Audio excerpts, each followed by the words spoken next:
Alright, ladies and gentlemen, welcome back to the course China and Global Economy. Today we have a very distinguished guest speaker, Mr. Peter Yang from the Chem Central Group. Mr. Yang is the Chief Executive of Chem Central Group. Founded in 1983, the Chem Central Group is the first agency with major emphasis on the paper and paper converting industry in China. From 1984 to the present, the group has remained the largest supplier of coating clay in China, and today, under the business leadership of Mr. Yang, the group has become an international trade and investment organization which has offices in Hong Kong, Shanghai, Suzhou, Zhuhai, and Jinan, and business partners in the US, England, Germany, and Finland. In recognition of Mr. Yang's achievements, he was invited to speak at the 9th Hong Kong Forum, the flagship event of the Federation of Hong Kong Business Associations Worldwide. Today, Mr. Yang will speak on the topic of China's state-controlled capitalism from his 30 years of experience of doing business in China. We're all in for a treat today. So without further ado, please join me in welcoming Mr. Peter Yang.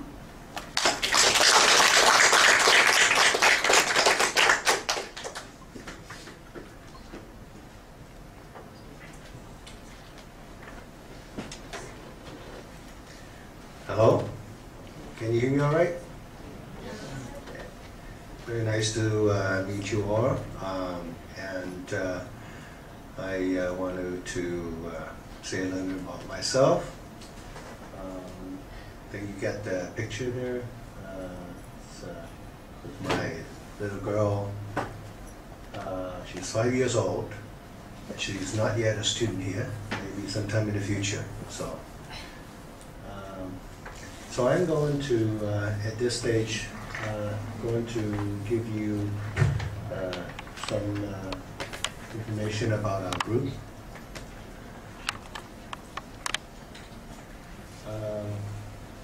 We actually is a company headquartered in Hong Kong.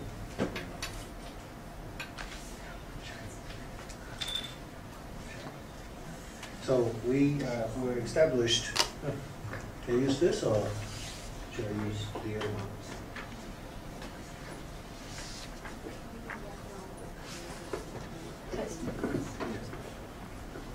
Hi there, can you, hello? Yeah, good. So we actually started back in 1983 when I had worked a couple of years in the States and I got back to Hong Kong and then I started this business. So this year would be our 30th anniversary of our organization. And a lot of the information available on our website or on our Facebook, and we'll come onto it. But essentially our main business now are industrial products where we supply the industrial minerals and starch and chemicals to the paper and allied industries. And aside from our industrial products, we are also in the residential and commercial real estate market in Hong Kong. We've made some investments in tourism and the leisure sector in northeastern China. And we also do warehouse sale of products from Europe. And we also are involved in a lot of the eco-friendly and green products coming out from the northern part of the European Union. So this is an advertisement we did up for our 30th anniversary. And some of the websites and Facebooks, so I'm happy to share this PowerPoint with you.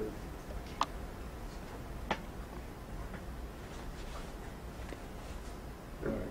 So I think let's run through a bit about the variety of different type of enterprises that you see in China, because quite often we need to get our definition clear, who we are talking, or what we are talking. So I think you all are aware of the different type of enterprises in China. You've got the state-owned firm, such as ICBC, such as the mobile company China Mobile.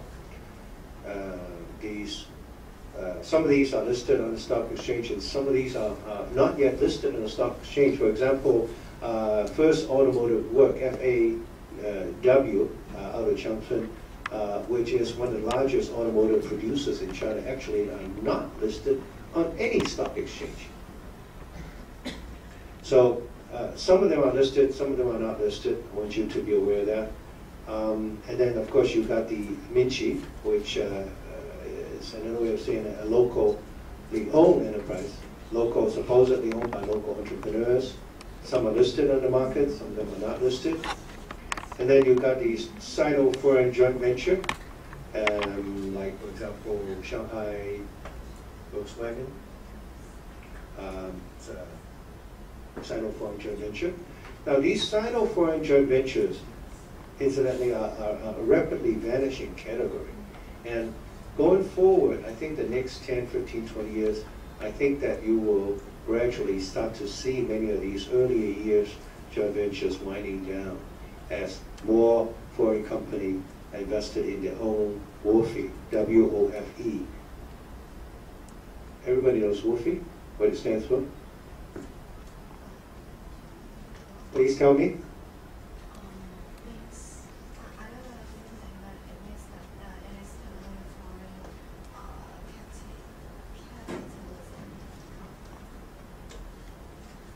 Wholly owned foreign enterprise. Wholly owned foreign enterprise, W-O-F-E. All right, so you're going to see this again and again. W-O-F-E is wholly owned foreign enterprise. So that's 100% foreign owned enterprises. We, Chemchemical Group, owns Mingyuan Chemicals, Shanghai. It is a wholly owned foreign enterprise, and we invested in this company starting in 1997. So we've been operating a WOFE in China, and also the company that owns our property in northeastern China is a WOFE, where we set up in Hong Kong and owns a wholly owned enterprise in China. Okay, so WOFE will become a vehicle, rapidly becoming a vehicle of Hong Kong as well as international organizations to enter the China market. Okay, so these are the four categories. So keep these in mind when you're talking about various enterprises in China. Okay. Now I'm going to introduce an idea and a concept which you may or may not have been aware of. And what I'm trying to put forward is that in effect, aside from WOFE, all the other enterprises in China are in effect state-related and state-sponsored. And the reason why I put this forward, we're looking now from the perspective of 2013. We're sitting here, 2013, we're looking back and we're looking forward. And what we see is that in effect, China is a country that has developed in a certain way that they basically built the country around basically government, the party, and the state is one and the same. All right. So to understand that, because the government and the party and the state is one and the same, you actually get a lot of things done very quickly. All right. And many of the things that are being done very quickly, in effect, may or may not be correct, but in effect, it gets done. Okay. So, you know, you have to consider in the context of the situation in China, where you had, for many years, things are not moving in any direction at all. All right. So, from roughly about 1949, things have been stagnant, and then of course previous to the 49, you've got all the world war and all the turmoil that was going on. So what you have is, I read somewhere that in the Ming Dynasty, 400 years ago, are you aware what is the GDP of China?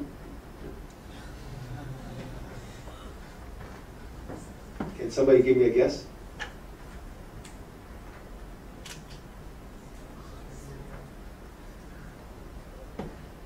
If you guess it right, you get a piece of chocolate from me.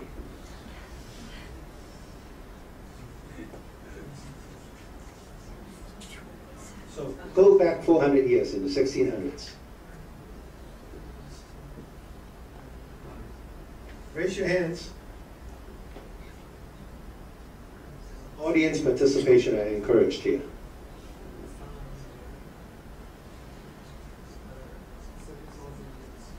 I think the easiest way is just for you to give me a number relative to the GDP of the entire world.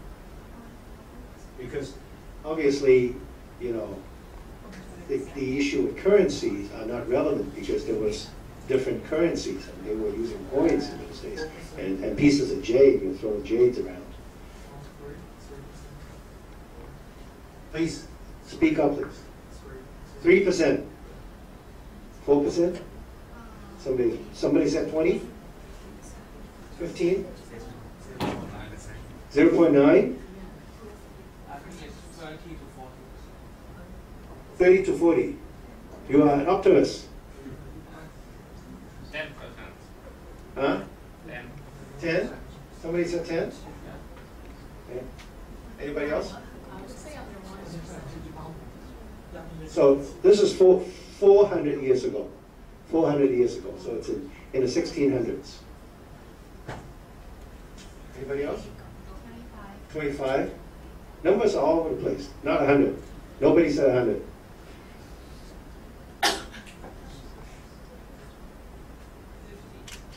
Okay. This young man with the black collar shirt gets a piece of chocolate from me. Because in the 1600s, in the Ming Dynasty, China's GDP was 50% of the GDP of the world. 50%, 50.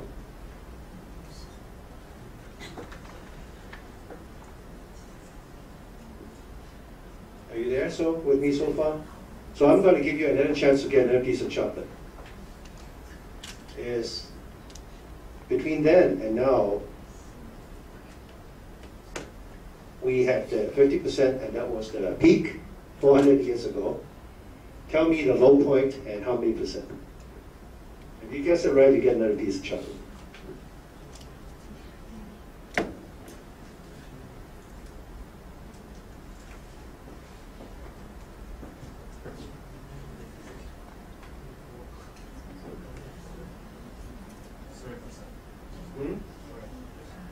When? I needed time. Huh? During the Cultural Revolution, 67. You're getting close. You're getting close. You always have all these good figures about the turmoils and the negatives. You know, I guess you know we are so negative driven, I guess. But okay, you get to share one piece of chocolate, but you get a bite and he gets a bite. All right. So what? You want to share a piece of chocolate with them? You both get a piece of bite, okay, out of the chocolate. But essentially, what happens is that the peak came in the 1600s, where China's GDP was 50% of the GDP of the entire world. And then the low point was in 1967, when China's GDP was 3% of the GDP of the world, 3%.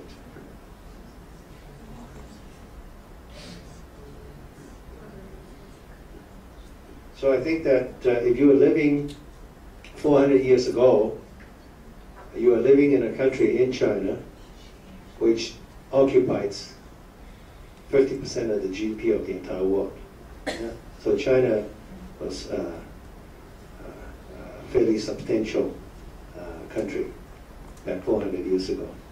Right? And you know, I'd say that the way to put it is driven the dragon to be on its knees in 1967 when entire GDP of China was only 3% of the GDP of the entire world. Essentially, it was vanishing from the world. So what I want to say is that there are historic reasons why today the state and the government and the party is one and the same. But I also urge you all to look at both the negatives and the positives by understanding the history and the background, in the sense that China went from a country where it was 50% of the GDP of the entire world to 3%. So it virtually vanished from Earth. All right. So now there are moves by the country to be coming back in certain ways, and at the present period, there are very close linking between the government, the state, and the parties one and the same, but that allows many things to be progressing and moved fairly rapidly. Some of them may be correct, some of the work that are being done may be correct, and some of them may be erroneous. But that allows them to move forward. All right? And when you are 3% of the GDP of the world and you have the largest population in the world, you have to find some ways to move forward. All right? So this is one of the ways that they're moving things forward a little bit. So now, how is this linked with what I'm talking about? Entrepreneurs are allowed to do the work that they do, providing that the work that they do exercise constrained discretion and work under state guidance. Right? So when we talk about under state guidance, it is an important element because the state is the party and the party is the government, so it's one and the same. Right? So you are given a lot of room to maneuver, but you also have certain constraints, and these are the constraints that you have to work under the state guidance. Now, when Dr. Chen had asked me to have a talk with you all, she had asked me and floated this idea about the reform of the state-owned enterprises. And I think it's rationally a very good topic, and it makes a lot of sense. The only thing is I start to think myself, what is a reform? I mean, we all understand what a state-owned enterprise is, and I just actually made a definition earlier in one of the earlier slices of what is a state-owned enterprise. And I also mentioned that aside from WOFE, by and large, most of the other enterprises in China are state-related in one way or the other. I also mentioned that even when any kind of enterprises are in China, you are working under state guidance in some ways. I want to mention, and I want to put forward the idea, when we talk about reform, let's put a definition. What is a reform? What is the meaning of reform? A reform for an individual, a reform for a company, a reform for an enterprise. What's a reform? Somebody give me suggestions, comments? What's a reform? Smart young man back there with the white shirt.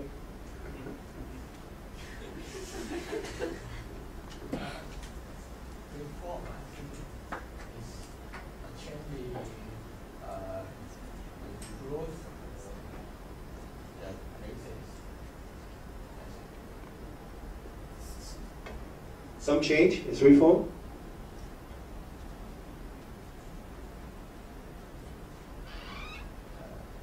Any change is reform. Okay, better change. Anybody else? Reform? What's reform? Give me a definition of what you consider as a reform for an enterprise.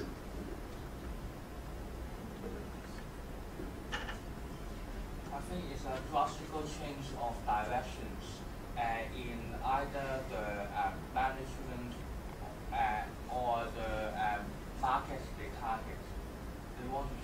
the company converting the company into have a different status in the market?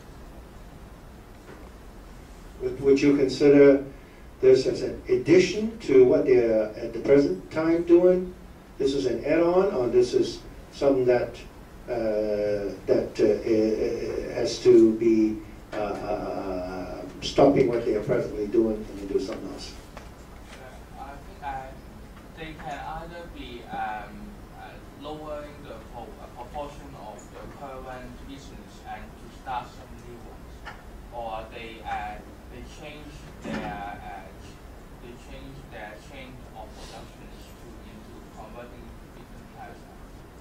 Just like maybe now as if they want to change their market into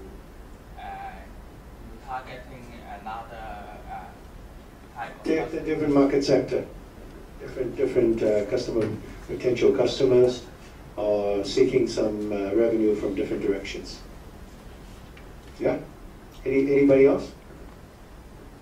I haven't heard from you any of the magical words yet. So, I mean, so I hope all of you are wondering what the meaning of reform is. I'm trying to get this magic word from you.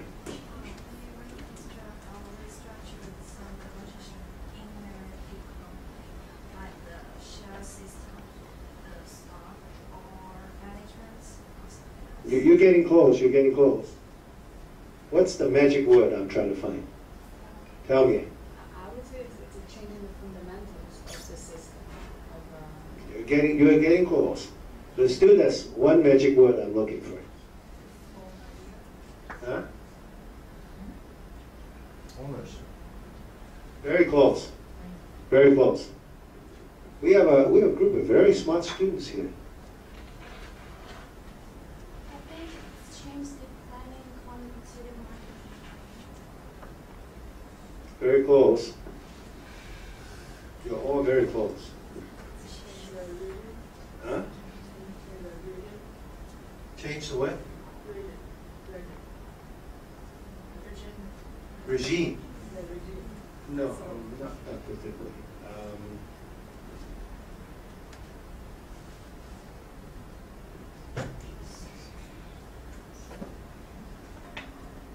I actually went to an event of another country 2 days ago that is somewhat related to what we're talking about.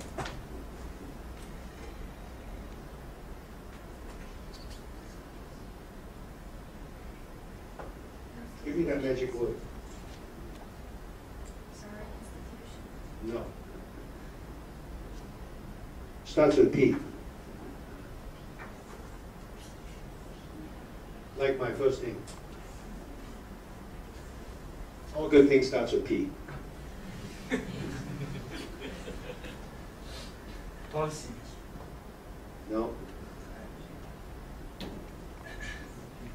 Okay, we're running out of time. I'm gonna go ahead. No. All right. The word that I'm looking for is privatization. Privatization. All right. Nobody raised that word. We talk about reform, but what you're not saying is, in the minds of many people in Hong Kong, when they talk of a reform of state-owned enterprises, actually they don't mean reform. What they mean is privatization. I was at the island Shangri-La 2 days ago attending a luncheon where the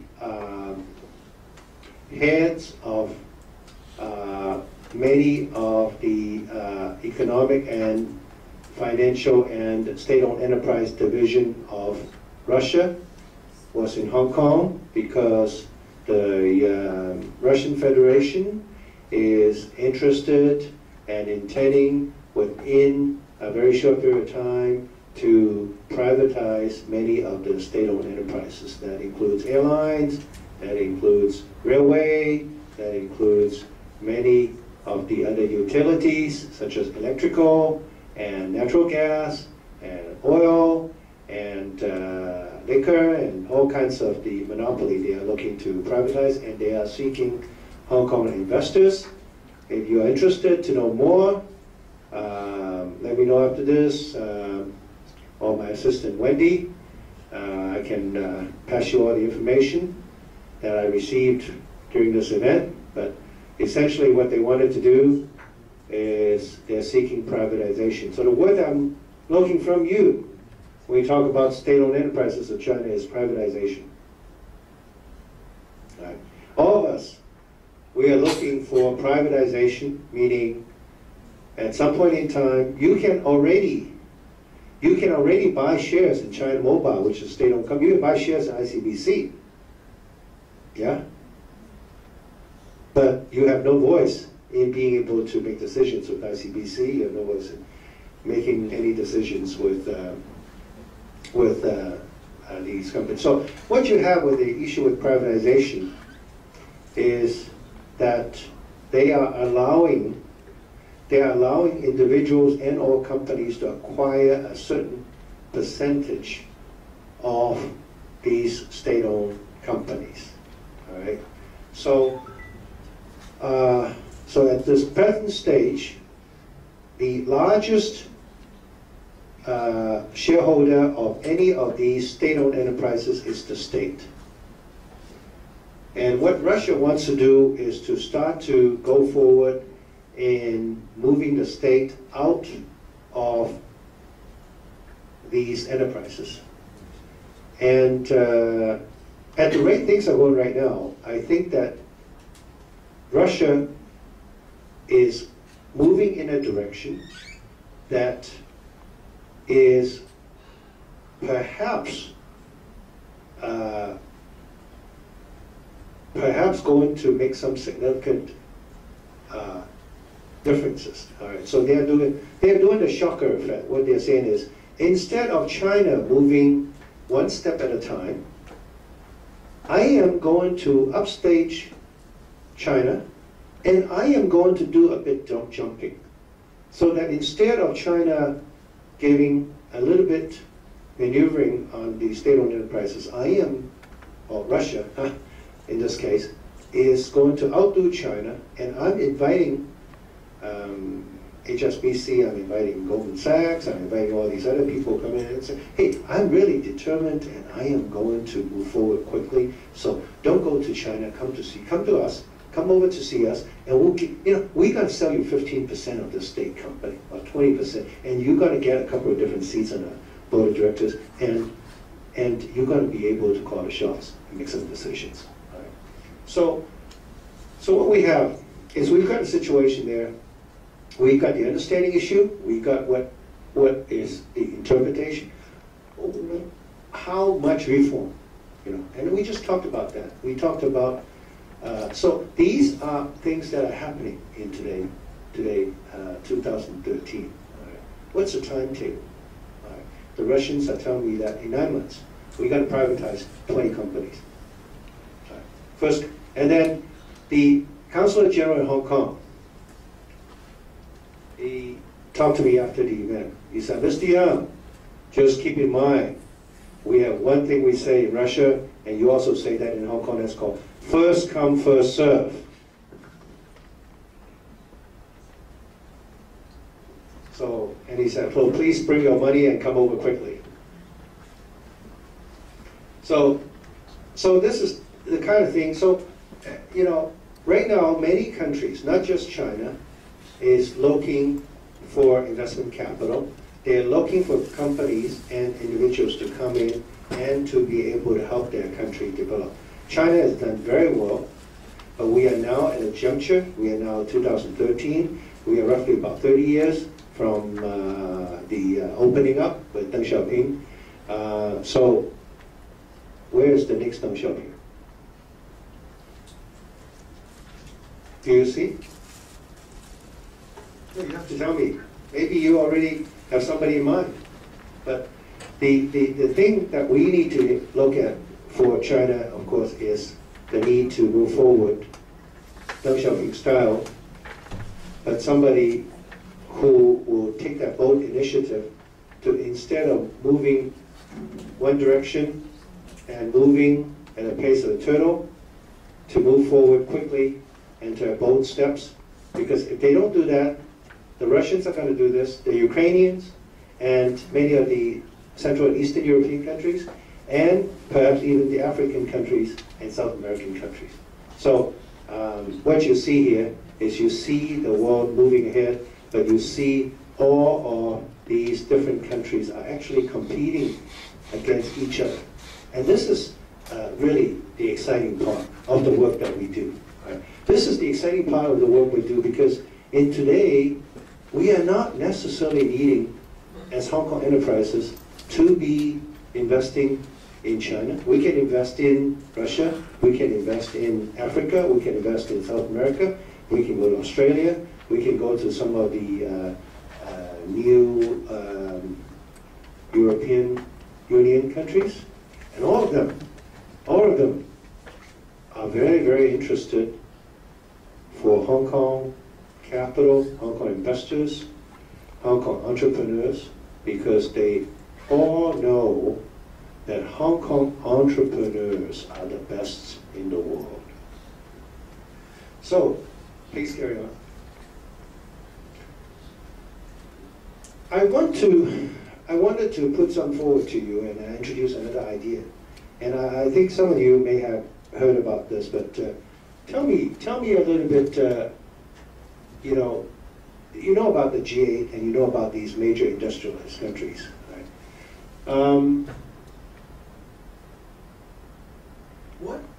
What has happened? I mean, what has happened that you have seen during, say, the last 10 years in these major economies? Are you aware of the Euro crisis? Anybody aware of the Euro crisis? So please give me in one phrase what is your explanation or definition of the Euro crisis. So raise your hands. Yes, this young gentleman there. That the Southern European countries got too much money too easy when they joined the euro, and now they can't pay it back. They put too much money into the euro? No, they lent them too much. They borrowed too much. Yeah, and then because it was cheap, it didn't cost really anything, and everybody gave them money, so they done us, and they didn't take care of their connectiveness, so they not pay it back. Okay, thank you. Anybody else?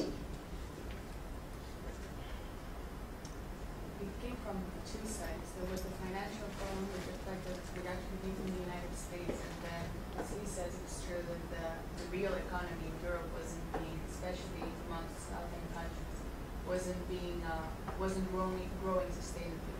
Real interests were negative, so they were investing in unproductive activities. But there was also the financial side, actually, coming from the whole toxic assets from the United States also. The supply and stuff. Anybody else? They produce less.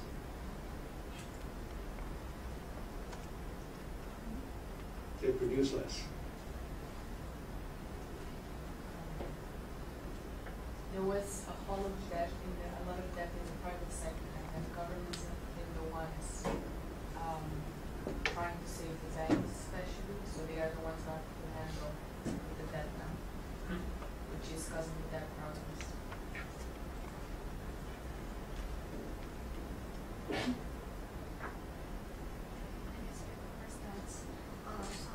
Some countries in Europe, they do not have their total monetary policy in their country because they have a central bank. However, while maybe other financial crises, just like from America onto Europe, and they cannot properly adjust their monetary policy, but they can just net monies or make some or do some other communications of capital among countries in Europe. And finally, they found that they cannot they find that the money that they lend is highly beyond their capability of producing, so they are trapped into a risk. States. Well, English is good. I think we all understand. Anybody else want to put in a couple of words about Euro? I want to ask you, I mean, when we talk about Hong Kong dollars, which is in your wallet, that's, of course, the money in Hong Kong. But Euro is the money of where?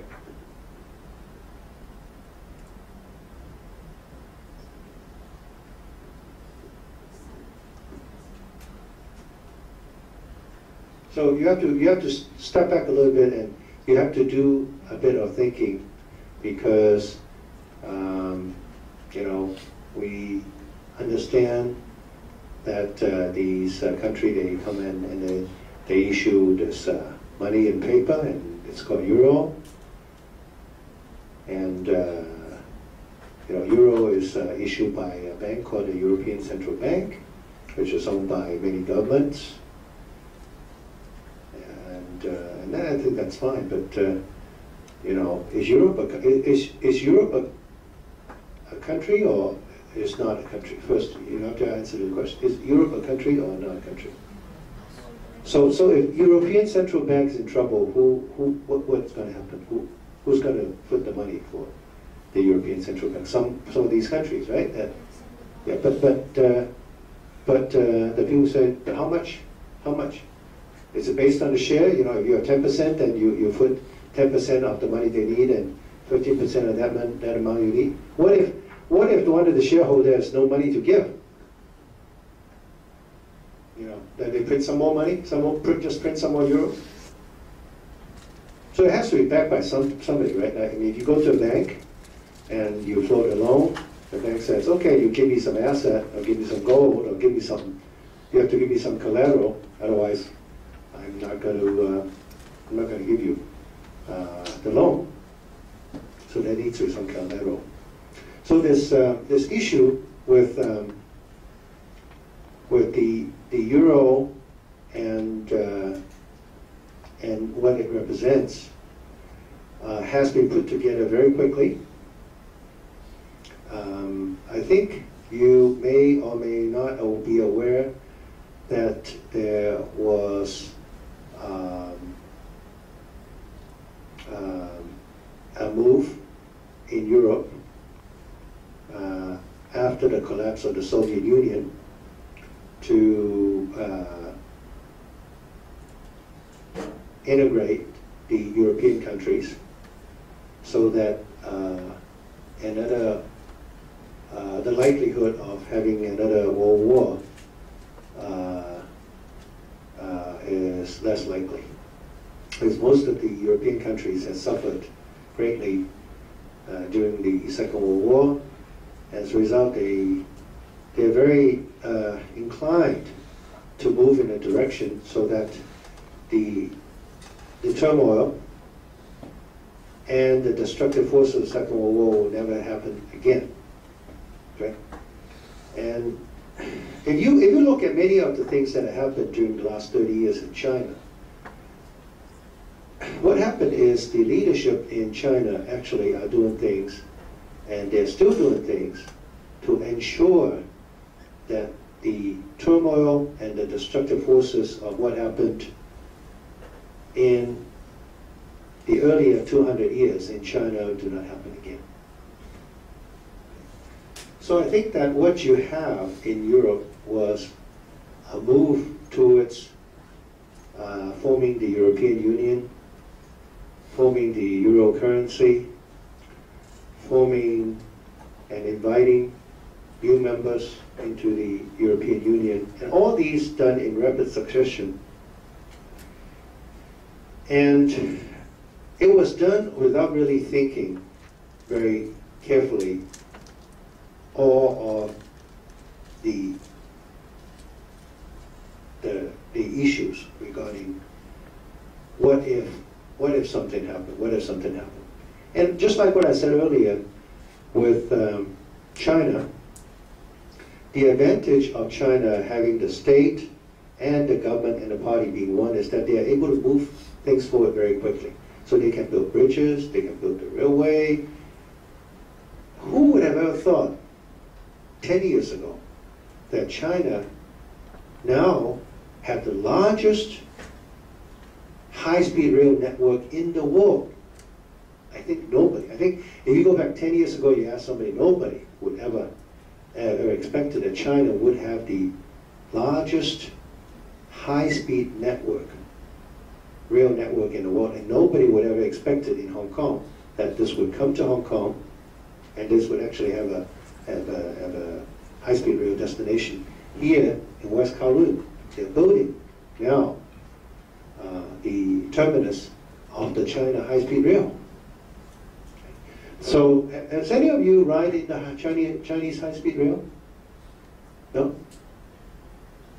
Anybody ever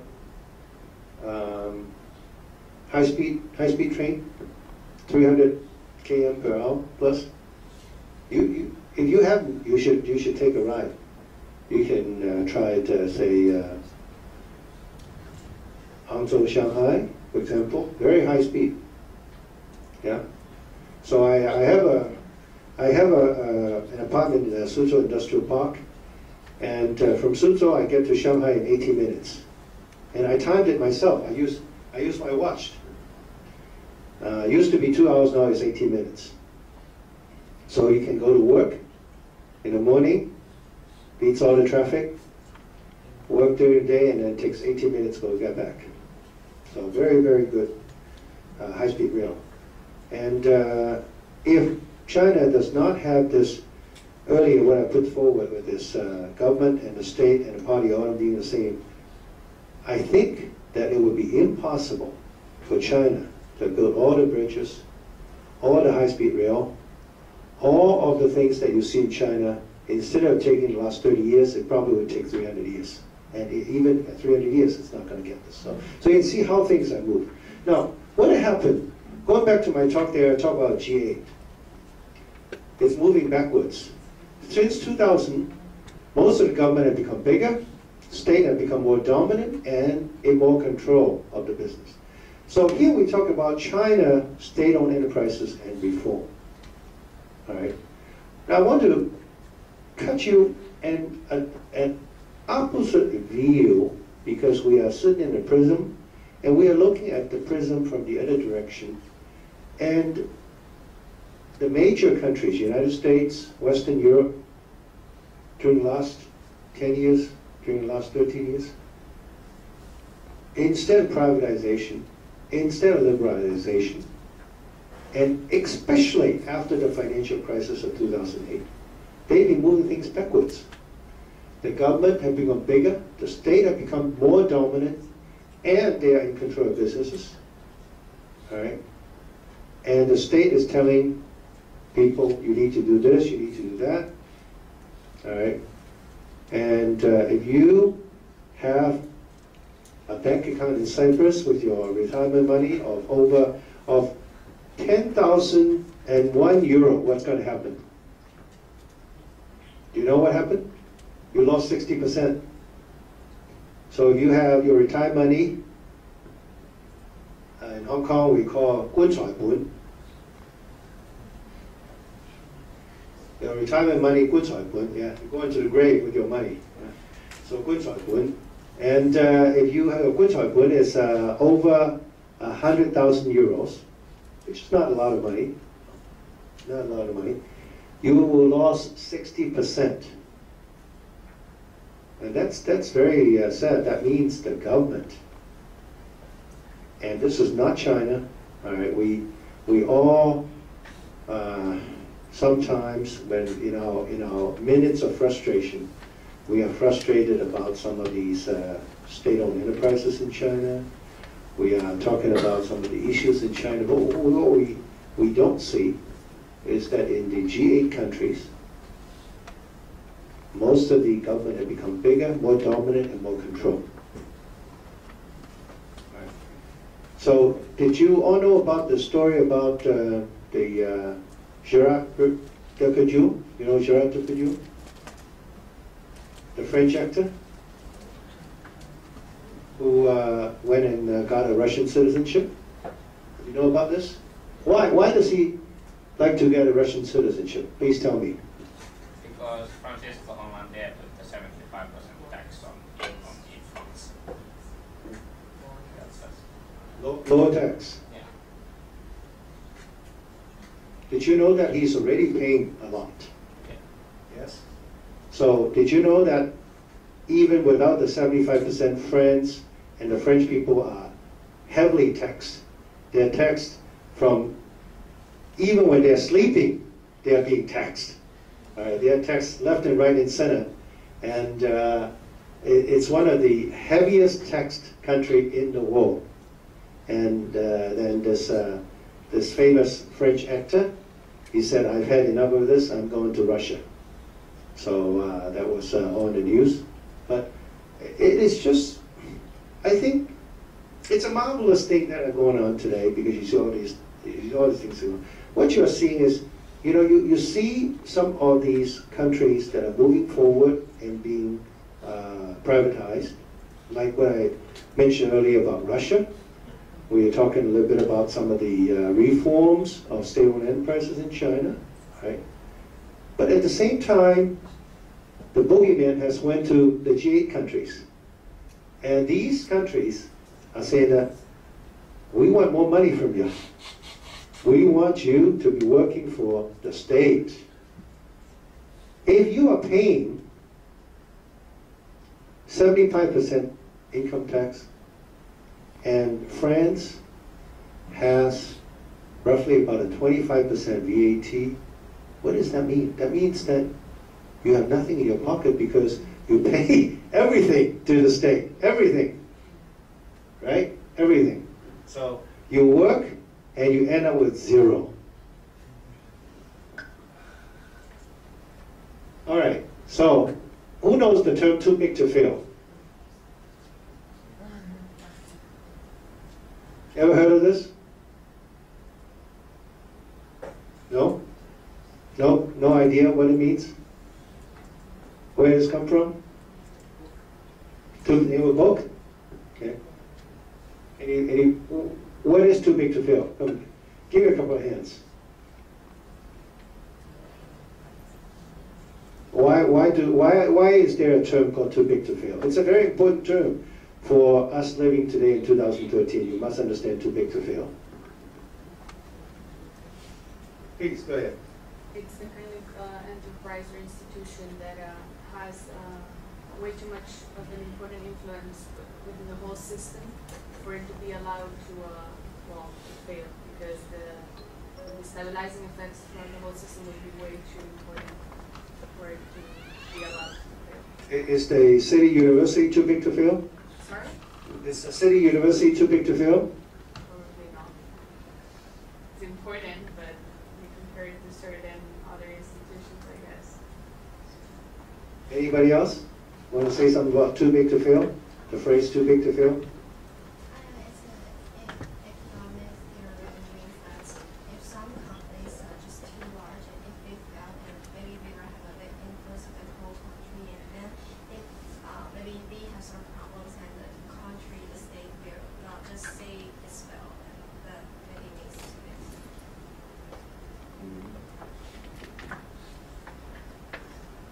Do you know where it came from? Does anybody? Who used the term too big to fail? Well, please go ahead. US, the Lehman Brothers went. Wait, one? Lehman went 2008 down. Renault What is his name? Lehman, right. yeah. But Lehman failed, you know, there's no more Lehman. Please go ahead.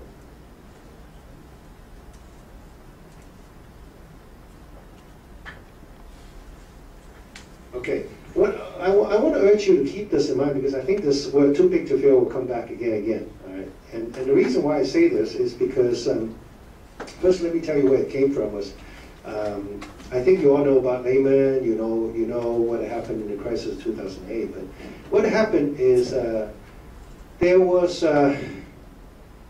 Citicorp was going under very quickly. You know about Citicorp, right? In Hong Kong, there's Citibank. That is part of Citicorp. It's a very large banking institution, yes. And so Citicorp, Bank of America, Merrill Lynch, all of these were sinking rapidly in 2008. And there was a number of different players. And they were having meetings. And the Treasury Secretary at that time, John Bolson, he said, you know, we have to give them money because they're too big to fail. So this too big to fail came about because what had happened was it was the reason government money is being used to help institutions which was not successful and as a result was in financial turmoil was too big to fail. So if you know this phrase and if you use it wisely, anytime when you need money, you just go to your parents, you say, I'm too big to fail. All right? Or you go to your professor and say, give me a good grade because I'm too big to fail. You go ask for a bank loan, you say, I'm too big to fail. All right, so many people use this wisely, and what I wanted to put this forward to you is that in today,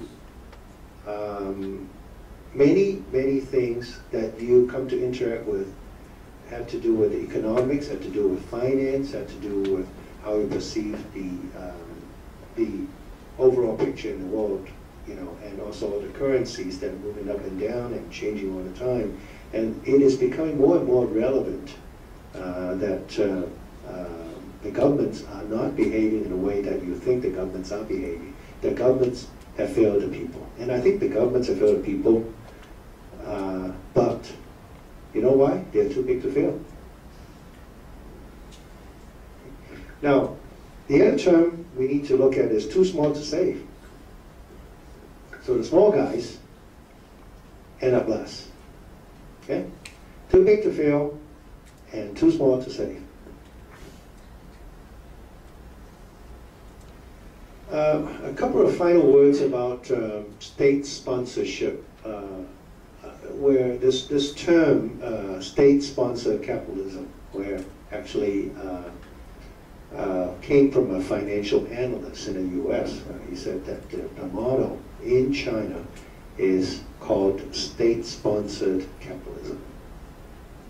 This is, of course, very prevalent in China, but I also mentioned that actually in today, China are not the only people practicing state-sponsored capitalism. Many countries are also practicing the same. All right, so they don't have any exclusivity on this. It may or may not be family operated. You know, the companies that you see in China, whilst you see a figurehead, may or may not be family operated. Often have many related industries, okay? And could be related industry enterprises, non-related. That means they may be an automotive company, but they may be doing something else. Or they may be a supplier of automotive parts, but they may not be a supplier of automotive parts. Now, you know, this is an interesting type of scenario. I was having lunch with one of my customers in Suzhou during the Easter holiday. And he works for Sun Paper, which is one major paper producers in China. What I found out was that Sun Paper had many related industries. They own a hotel that they ask somebody else to manage. They own many of the chemical plant that supply products to Sun Paper. All right. So on one hand, Sun Paper is borrowing money and having some financial difficulties. But on the other hand, they also own many other related enterprises. And these enterprises, some of them are not doing well and some of them are doing well. So what I'm saying is that many of the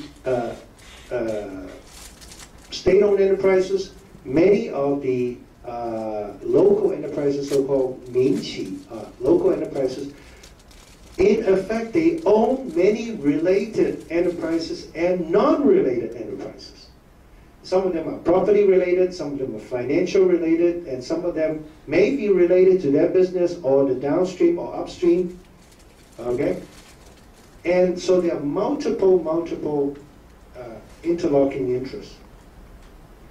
Ownerships are often opaque and hidden, so, and decisions are made in small circles. All right.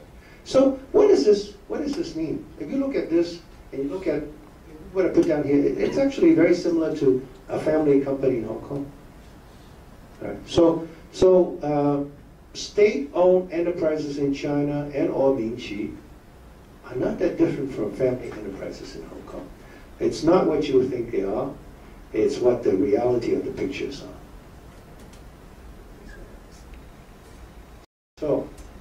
So this, what will be happening now from 2013 forward? I think that we all should be taking a more optimistic approach. All right? So I urge you all to stay connected, look at things, because we are now in the middle of Asia. Some people call Hong Kong the Asia World City. And I challenged the people a bit, and I said, there is a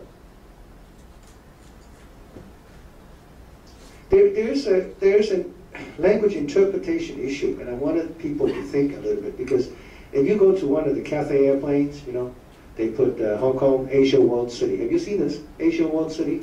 You've seen, yeah? But in the Chinese, it says, 香港 亚洲魅力之都. And I always ask a little bit, I think the person who wrote this is a very smart person. Obviously they got a lot of money from the government to design this, right? Looks very pretty with all these different colors. But Asia's World City, is it mean 香港亚洲魅力之都? No? Please explain, because my English is limited. Please. I think it means that Hong Kong is some kind of it's located in Asia, but it has a world respect. It's connected to the world. It has a combination of different cultures. So it's like a world city. Tell me, anybody else? Have you seen this? Asia World City? You've seen that. What do you think? In my opinion, it's like true. Hong Kong is very really, Western-like, but still Chinese.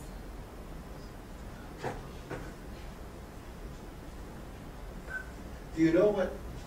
Can you read? But when you see this, it says Asia World City, but it also have something written in Chinese, but you don't know what it says in Chinese, right? So today I explained to you, so you know a bit. But anybody else have some comments on this? Hong Kong is supported by mainland China due to its special political situation. Shanghai can also replace Hong Kong, and I think the main development, the main strength of Hong Kong is its special policy situation, and it develops relies on its export. That makes sense. Thank you very much. That's good. But I just mentioned earlier a little bit about the person who designed this must be a very smart person, I guess, because they get paid a lot of money, right?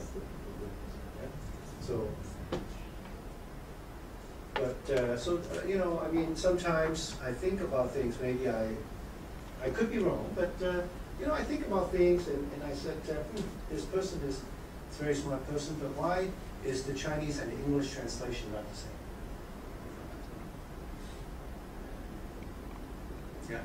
Because they want to have a two-dimensional promotion. And they want to show to the Western world that we welcome them to come to Hong Kong to invest, to set up a bench company when they want to invest in China or in Southeast Asia. But that we show to the mainland China, and we welcome them to come to as tourists. The shop Yes. for shopping. Yes. They come to they come to the come to sightseeing. So we say we are ready to do the two-dimensional.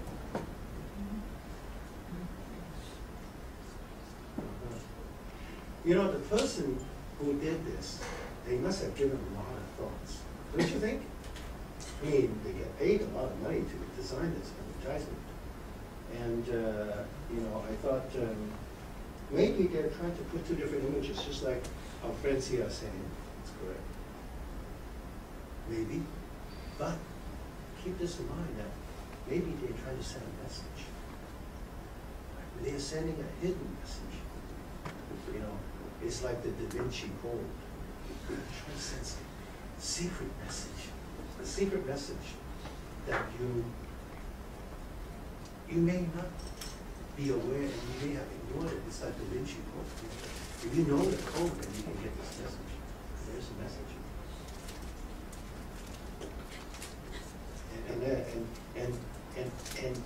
And this is my presumption because I didn't do this. I didn't do this Asia World City thing, and I don't know who did this. So, you know, I was figuring that somebody must have thought about it. It's trying to send some different message, like a secret code and one thing. And I'm thinking that on the English side it says Asia's World City because it's trying to send a message, and this message cannot be put into Chinese because it's not exactly the image that, you know, I mean, now in the Chinese one and English one, why is it different? Think about this, think deeply about this. My gesture is that the person who did this has an idea that they want to send a message to the rest of the world that are using English. That Hong Kong, it's a city that belongs to the world. Now what is the opposite? It's a city that belongs to China. Yes?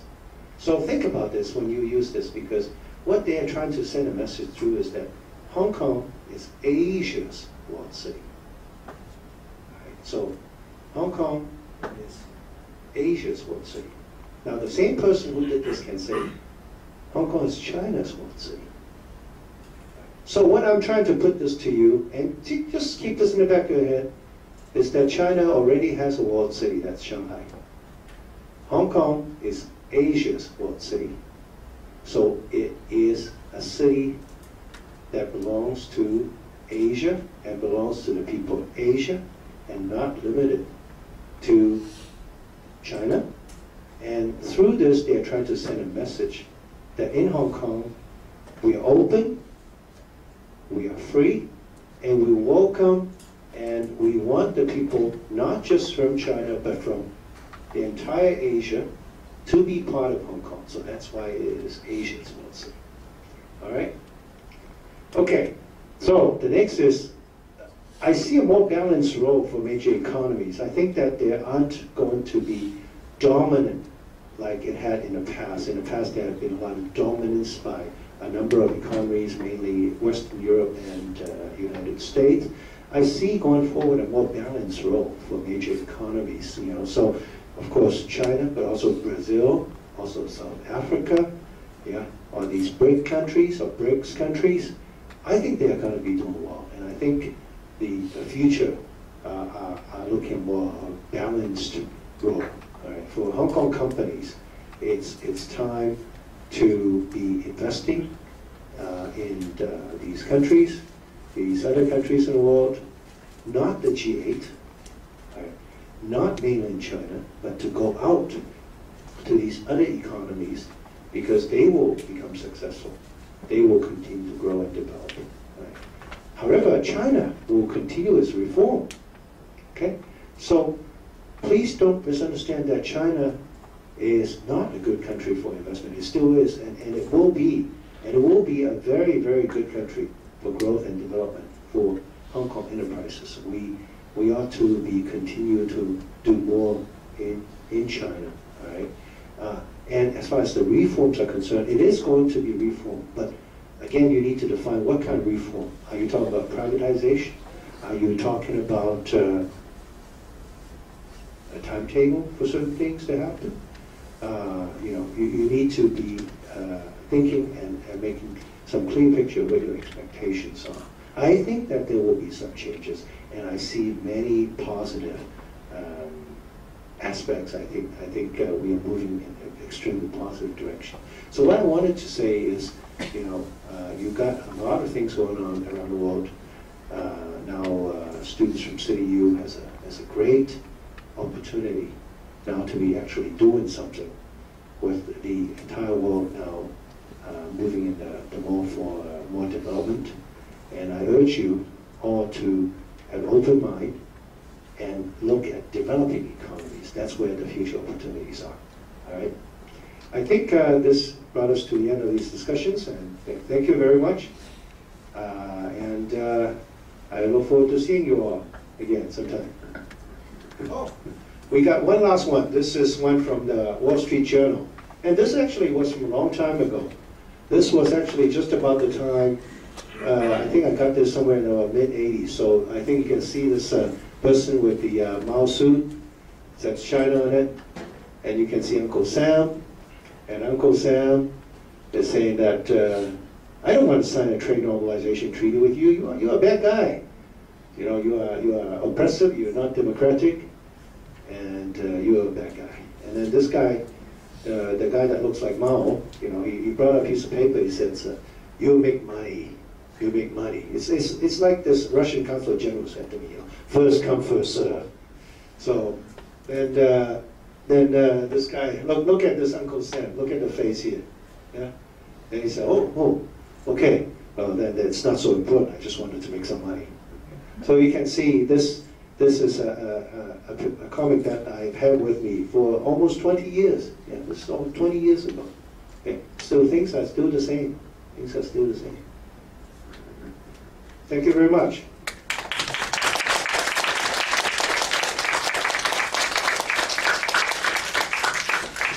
Quickly open the floor for more questions. Anybody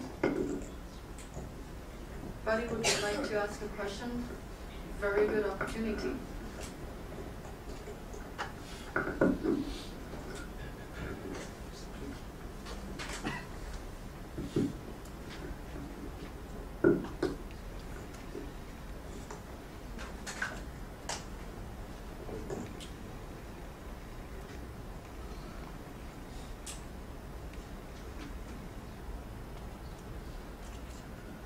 So I can contribute one. The first one is always the hardest to start. Okay.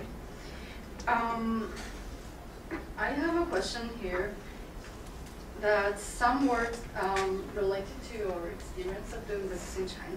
Have you ever felt a cultural shock when you do business in China? Given that you were educated in the US, in Europe, were born in Hong Kong, have you ever had an experience?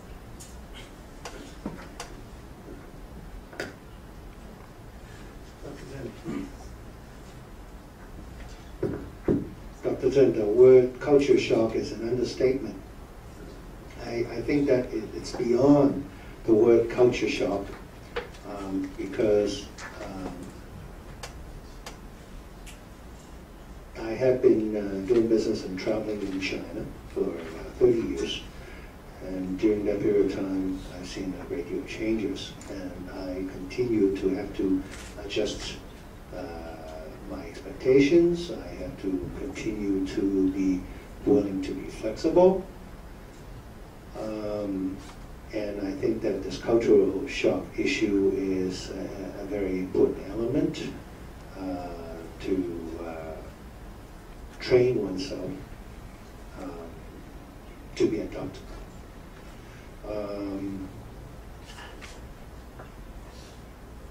Fortunately, during the 30 years that I've been doing business in China,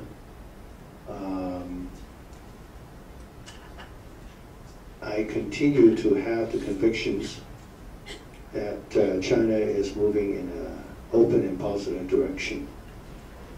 And so think that this keeps me going whilst I confront all the cultural shocks and many of the other shocks. So for a person from Hong Kong, I think today going to China, it is a lot more accommodating than when I first started traveling in China 30 years ago. And sometimes you have to ride a train, sometimes for several days, to go from one destination to another destination. Several days in the train. And it was very difficult. It was very difficult. I remember on one trip in the late 80s, early 90s, I was riding from Jinan to Beijing, and it was an all-night. There was no seat on the entire train. And these are the old green color train, the old-fashioned train, and there was no seat at all, so I was either standing, and then after standing for several hours, it was packed with people. After standing for several hours, it was very, very cold. And there was an evening train that picked me up about 11 at night and landed into Beijing about 6 in the morning. And I was standing all night, and then after several hours of standing, I was able to squeeze one seat in the canteen, the train that serves the food. And so I was able to get one stool, and the pretext is I had to buy a bottle of warm beer. So I had a bottle of warm beer in front of me for the other few hours, and I sat there to get into Beijing Station. It was like 11 o'clock at night, gets at 6 in the morning, and time I had no sleep. So these are the kind of things that happened quite a bit in the early days of traveling in China. You had to be a person with very good health and strong convictions. The way business is done in China, which is, I'm not exactly sure how the business works, but which is the model, the inspiration model that business entrepreneurs have in China? Is it really inspired in all Chinese ways of thinking and traditions, or also the way the West has been doing business in the past 200 years? Do I make my point? What is the role model for doing business in China? Yeah, my question is if when it comes to this growth experience in China, are Chinese entrepreneurs or business people kind of having the Western way of doing business in mind, or do they have their own idea of what business should be like and are promoting that idea? I understand what you're asking, and I'm thinking how to answer your question. And I think the word that I would use is it's called hybrid. Hybrid? Hybrid. You know, like the car, Yeah. where you can run on gasoline, you can run on electricity. Okay. And I think you need to have some hybrid ideas. And the reasons are because using traditional Chinese way does not work. Using the way that if you read all the everything in Mao's Little Red Book, it doesn't help you. However, using the way that you are taught in a Western setting also does not work. The thing about all this is, I put to you earlier in the talk that China's GDP was 3% of the world in 1967, and 400 years ago, it was 50% of the world's GDP. So, when you get to 3%, you're almost getting to zero. So you have no place else to go but up. When you're 50%, you have no place else to go but down.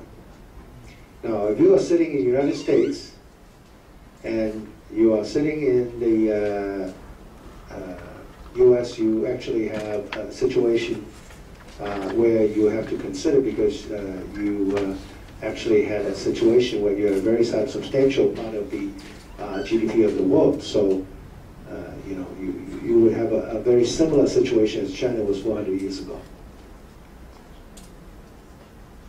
So, remember that the United States today is in this dominant position because US dollar is the world currency. And that is the reason why it has the dominant position. All right, so, you know, we talked earlier about the euro crisis. Right? Now, if you are the US government and Europeans decided to have euros, is it a good thing for US dollar? Probably not, right? Because if you are printing the US dollars an infinite amount, and then some guy came in and said, hey, you know, we got some euro, and you know, why don't you get some euros and not US? So it's reducing the dominance of US dollars. And today, US is in the position that it is because it trades in one currency, which is the currency of the world, which is US dollar. So when euro comes in, it actually depreciates the attractiveness of carrying US dollar. So, you know, euro certainly does not have a lot of support from the United States because it's depreciating the attractiveness of the US dollar. Right? So the alternative is, you know, you've got the gold, and then you have got euro now. Right? So I would say that euro is going to have to fight very hard to become successful. And it's going to confront a lot of crises, and some of these crises actually could be instigated by people that want to undermine euro, because to certain fractions of the world, actually they don't really want to have euro become a good currency. Yeah? So we have to think carefully about this. You know, who stands to gain if the euro falls apart? I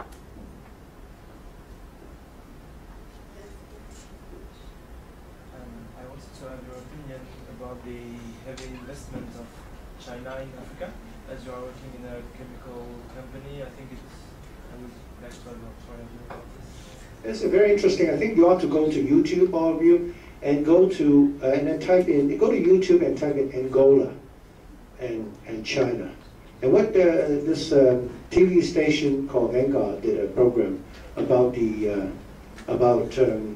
Chinese in Angola, and actually the biggest foreign investor in Angola is China. And I was just coming back from a business trip to Myanmar, you know, the former Burma, now it's called Myanmar. And guess who the biggest foreign investor is in Myanmar? It's China again.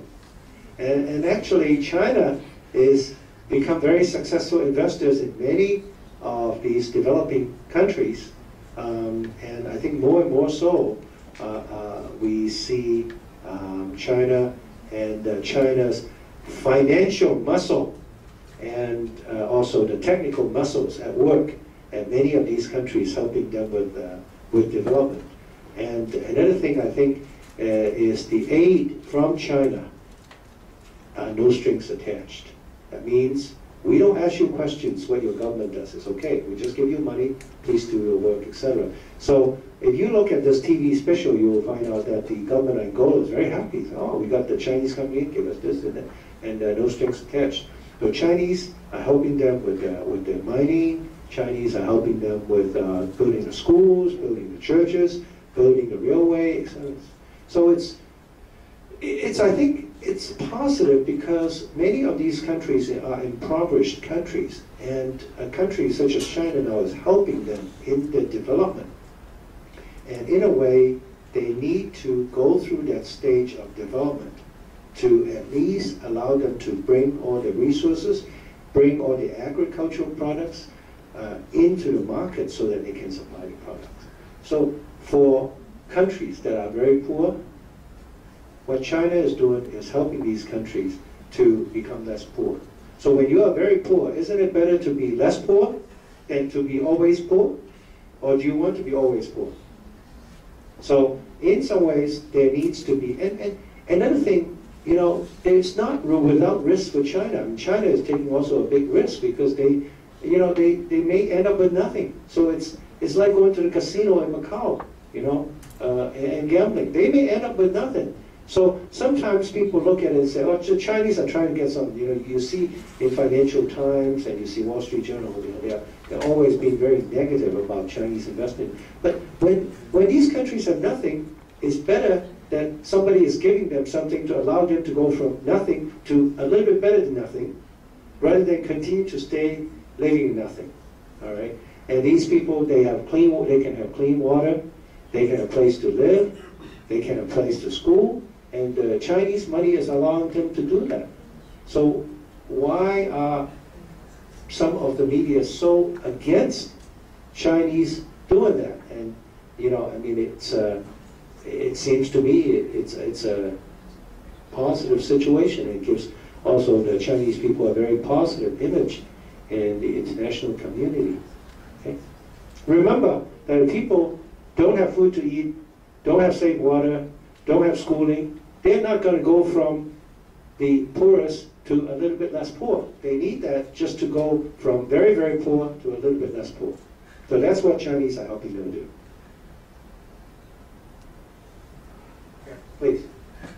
Thanks, Michelle. And I got a question that what do you think, what are greater influence caused by the financial crisis in recent years towards towards the industry of your company or specifically your company? I think the government is becoming more dominant and more dictatorial, and I think that the Hong Kong model is small government. Okay? The world, many countries, including countries such as France, has a lot to learn from Hong Kong. Hong Kong, we have small government, we have a simple tax structure, and we have a simple structure, and we have one of the highest standard of living in the world. All right, so we have the right formula and the correct recipe. Unfortunately, what I see is that many countries, especially the G8 countries, since the financial crisis, are moving in the wrong direction. They're moving towards stronger government, more dictatorship government, higher taxes, and also less entrepreneurship. In the interest of time, you get the last question. As you know that many enterprises they start textile plants and electronic plants in China since 1980s. But I would like to ask why you would choose to build a chemical plant as your business. Why I would choose? I'm not sure.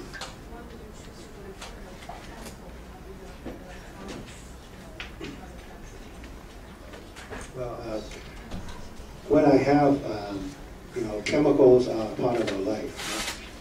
We cannot get away from chemicals. It's a part of our life. The important thing is we need to be using chemical in a safe way, and we need to be using it in a way that is environmental friendly, that allows us to be able to live in a quality life, in a modern life. Here in Hong Kong, we are very fortunate that our tap water is virtually safe to drink. In effect, the water authority in Hong Kong tells us that actually you can drink the tap water in Hong Kong and it's safe. So you can try it. I cannot say the same for most countries in the world.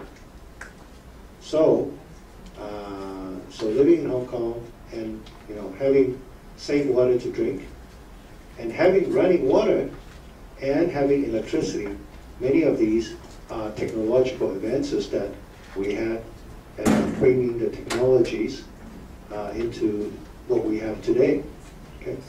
I think that for us putting in chemical productions into China at this stage, we need to be conscientious that we are there as a member of the society, and we have a responsibility to keep the environment in a positive way. Us Hong Kong companies not only have a responsibility to make money, but we also have a social responsibility. And so we need to be very careful if we are investing in a certain location, we must also adhere and comply not only to what the government asks for, but what your moral asks for. All right? And Hong Kong company, we have to set a certain standard that goes beyond just going there and producing certain things. We must produce in certain ways that also not only benefit the society, but also is safe and does not cause harm to the people. So I think that at this stage, we are willing to make more investments, not only in China, but in other countries. But we also need to be very careful, and we have to be very selective what we do, so that we carve out the kind of image that our organization would like to. And I would say that that goes for most of the Hong Kong company. We are put at many times at disadvantage in China competing against Lingqi, a local company, because we are unwilling to move away from some of our demands and some of the requirements. All right? And part of this, I think it's very important, is that because we have a different standards. We have a certain different level of standards. And these level of standards may not be the same as some of the other people that are conducting businesses. Okay? Remember that one of the fundamental advantage about Hong Kong is an organization that is defined by a 4-letter word called ICAC. So keep this in mind. Let's give Mr. Young an applause for this wonderful talk. Thank you very much.